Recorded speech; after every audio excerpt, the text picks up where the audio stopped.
Hey, Pastor Steve Waldron. I hope you're having an incredible day or night in Jesus. Thank you so much for being with us. We're looking now at why mutations cannot produce or promote evolutionary ascent. So we're using Dr. Mullenpaugh's book, Arlo Mullenpaugh's book, Creation versus Evolution, kind of as a discussion starter. We kind of read a little bit and then discuss it a little bit. So thanks for being here. Check out our other videos on this and so many other subjects. So God bless. Share with your friends. Put it on social media. So this is on page 36, chapter 11 of his book. He's just got one page on it. This is the best book, just as far as incredible summations. Like every sentence is just weighty and filled with great stuff. But again, it's a very easy read. And he is a scientist. I had some people criticizing because he wasn't a scientist. I'm like, he was. He got a doctor of chemistry.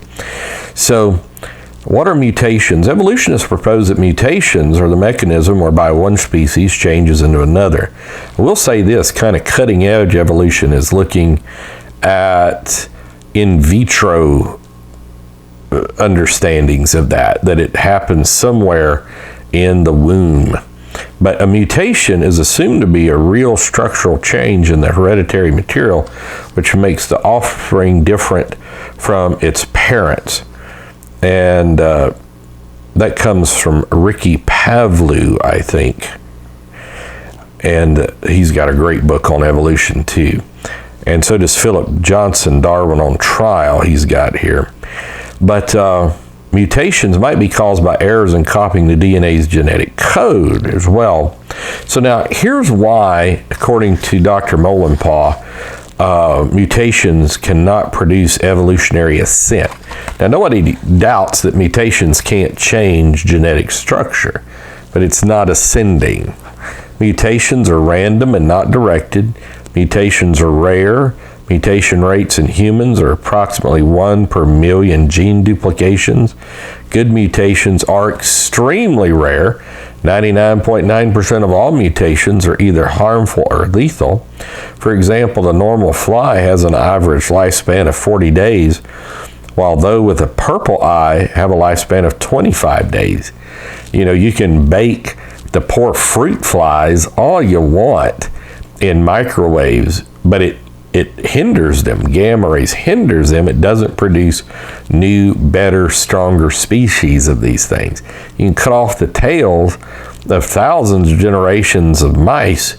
They're still born with tails because the outward effects don't affect the inward genetics in a mutative way. The net effect of all mutations is harmful. Mutations affect and are affected by many genes. The probability of simultaneous good mutations in all the genes which control a given characteristic is practically zero. So it just doesn't need to change one gene, it needs to change them all. For mutations to produce evolutionary ascent would be like trying to go somewhere by taking 99.9 or more steps backward for every step forward. We know obviously that's impossible. So then he's got one last thing here. Let's check this out. What causes mutations? Radiation, such as X-rays and ultraviolet rays, temperature changes, mustard gases can all cause mutations. Gamma rays, there's all kind of stuff. X-rays have produced the majority of mutations, with the rate of mutations increasing with the increasing dosage. And then the cause of mutations in nature is still not known, but there's several factors. Ultraviolet radiation, I think he's already mentioned that. Yeah, but any number of things. But again, they're going to be overwhelmingly harmful, not helpful, and it's only going to affect a certain amount of genes, not the entire gene pool.